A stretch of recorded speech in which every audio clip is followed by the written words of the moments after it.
Jésus se mit à les enseigner longuement. Bien, chers frères et sœurs, aujourd'hui c'est comme ça que s'achève l'Évangile. Et pour le dire, cela nous semble presque incompréhensible. Jésus, devant ces foules, prend la parole et fait durer son enseignement. Et l'évangéliste nous présente cela comme un geste de bonté de la part du Christ. Mais on sait bien pourtant que ces foules ont faim, une faim physique. Et peut-être qu'aujourd'hui nous dirions, mais il se moque des gens, ils ne voient pas qu'ils ont faim, et en plus, il fait durer le plaisir. Chers frères et sœurs, peut-être qu'aujourd'hui, avons-nous perdu un peu ce sens. Le sens de savoir à quel point la parole peut être une nécessité quand elle est reçue, peut être une miséricorde quand elle est donnée. Et on le sait bien, aujourd'hui une parole d'enseignement est souvent ressentie comme une agression, un dogmatisme. Chacun doit se conduire selon ses propres critères, à chacun sa vérité. Alors pourquoi enseigner, et en plus enseigner longuement? Mais Jésus, lui, répond à cette fin de la parole dont parle le prophète Amos, cette fin aujourd'hui un peu oubliée. Jésus, le miséricordieux, s'émeut de compassion devant ces foules comme des brebis sans berger. Il accomplit cette première œuvre de miséricorde qu'est la prédication. Ensuite seulement, il multipliera les pains pour calmer la faim physique. Mais pourquoi cette parole peut être une miséricorde, un bienfait?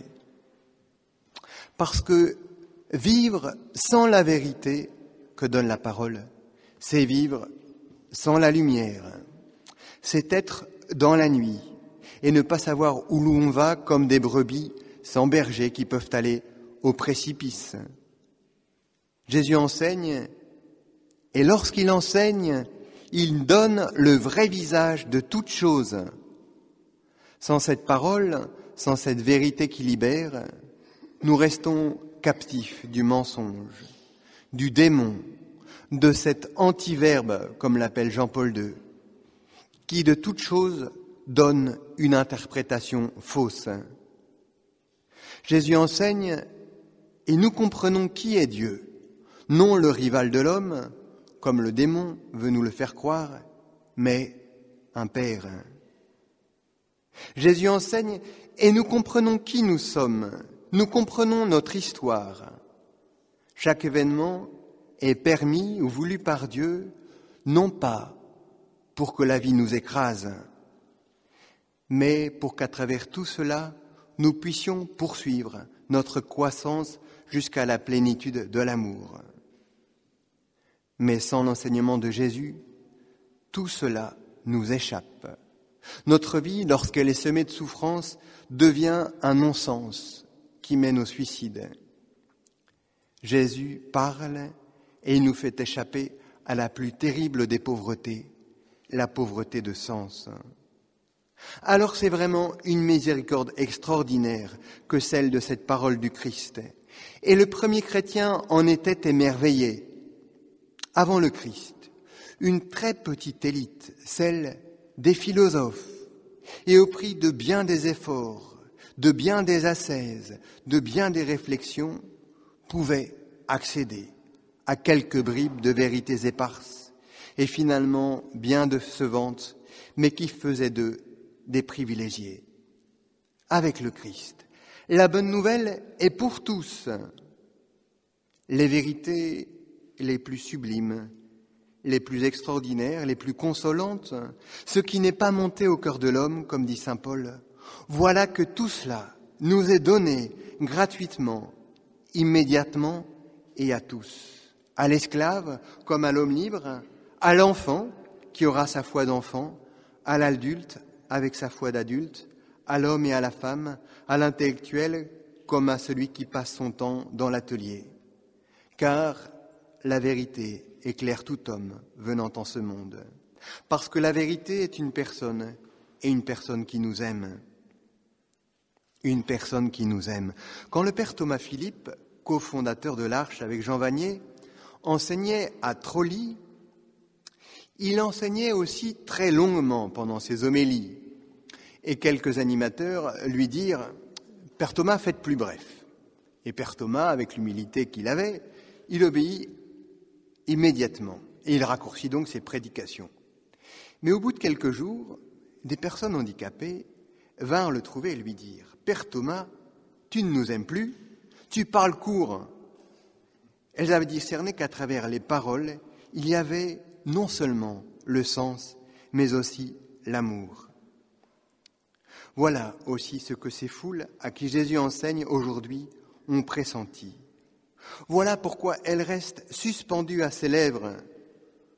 Nous autres, qui pour la plupart avons grandi dans la foi catholique, ne soyons pas ces nouveaux riches de la vérité, cette vérité de la foi que nous pouvons peut-être un peu négliger, qui ne génère plus en nous attente anxieuse, recherche, émerveillement et reconnaissance. Mais allons plus loin. Quand Jésus parle, il ne nous donne pas simplement des clés pour comprendre Dieu, le monde, nous-mêmes. Il nous fait entrer dans son cœur. Sa parole est une porte par laquelle nous franchissons le seuil de son intériorité. Bien plus, quand Jésus parle, il nous fait entrer dans le cœur de Dieu infini. Alors évidemment, on comprend qu'il parle longuement. Car sa parole fait entrer dans un autre monde, dans un autre univers, dans le royaume de Dieu. Quand Jésus parle, c'est ce royaume qui s'instaure au milieu des hommes, d'où le charme extraordinaire que Jésus exerçait sur son auditoire, d'où ces foules qui, à peine l'entendaient-elles, restaient comme fascinées. Car, par ses enseignements, le ciel descendait sur la terre, ce ciel qui est la réponse à toutes les aspirations les plus profondes de notre cœur. Mais aussi, quand Jésus parle, il se donne. Et il sait bien que sa parole, un jour, ne va plus suffire. Il est ce bon pasteur dont parle le psaume 22 que nous avons chanté. Et c'est Saint Jean qui va donner la caractéristique du bon pasteur. Le bon pasteur fait entendre sa voix, mais le bon pasteur donne aussi sa vie pour ses brebis. Jésus parle, mais il sait que le don de sa voix ne va plus suffire. Il lui faudra donner sa vie. Il faudra livrer sa vie sur la croix. Seul alors le langage de la croix pourra atteindre un homme qui s'est fait de plus en plus sourd. Jésus aura tout dit. Jésus aura épuisé toute parole pour nous faire comprendre qui est Dieu et quelle est sa bonté. Il ne lui restera alors que le silence et l'éloquence du sang. Alors seulement, le mur entre Dieu et nous s'effondre. Les murs que nous avons dressés entre nous, ces barrières s'affaissent. Le mur de la haine n'existe plus. Le mur entre ceux qui sont loin et ceux qui sont proches, comme dit saint Paul, les païens et les juifs, les chrétiens et les autres. Parce que nous sommes tous fils d'un même sang. Chers frères, le Christ a parlé, mais il nous a transmis cette parole. Il nous l'a confiée, il nous l'a remise. Nous devons la prêcher et l'annoncer. Quand Pierre prêche, c'est Jésus qui prêche. Sinon, Jésus serait resté sur la terre. Alors voyons quelle est notre responsabilité et tirons-en quelques conséquences pratiques. Premièrement, n'oublions pas qu'enseigner, c'est une miséricorde et jamais une manière de briller ou d'écraser autrui sous le poids de notre découverte, de nos sécurités. Nous avons d'abord à avoir des cœurs compatissants, à être attentifs à cette faim et à cette soif de sens, à nous en laisser bouleverser. Alors, nous aurons l'audace et la compassion dans nos paroles et nous toucherons les cœurs parce que c'est Jésus qui le fera. Autre point, notre parole ne doit pas être un cuivre qui retentit. Elle doit être habitée par une présence. Souvenons-nous du Père Lamy. On lui demande chez les Maritains, « Monsieur l'abbé, parlez-nous de la Sainte Vierge. » On pouvait s'attendre à de beaux discours. Et lui dit simplement, « Elle est très bonne. » Mais avec une telle foi, une telle émotion, une telle présence, que tous furent émus et plusieurs pleurèrent, car la parole de l'abbé apportait la présence de l'autre monde. Cela aussi, c'est notre mission.